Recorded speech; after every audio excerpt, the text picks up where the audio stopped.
สิจ้าทุกคนมื้อนี้เรามาจัดส่งโรงงานน้ำก้อนให้ลูกค้าเนาะหลังจากลูกค้าได้สั่งจองเข้ามาเป็นเวลา3อาทิตย์เราก็ได้ผลิตเครื่องให้ลูกค้าสำเสร็จ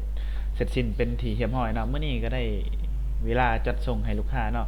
ถ้าว่าท่านใดเนาะสนใจเกี่ยวกับโรงงานน้ำดื่มน้ำก้อนบ่ว่าจะเป็นน้ำก้อน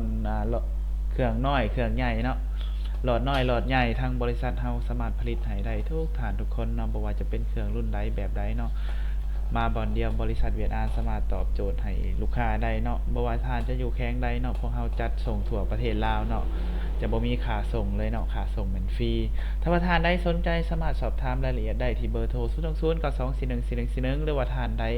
อยู่เขตใกล้เขตเคียงอยู่นครหลวงอย่ามาเบิ่งอยู่ห้องการอย่ามาเบิ่งผลิตภัณฑ์อย่ามาเบิ่งสินค้าเนาะห้องการของเราตั้งอยู่บ้านหองสุภาพเมืองไซเสถานครหลวงเวียงจันทน์เนาะถ้าว่าทานใดใกล้ไปใกล้มาก็แวะมาเบิ่งมาชมเครื่องได้เจ้า ของการยินดีต้อนรับทุกท่านทุกคน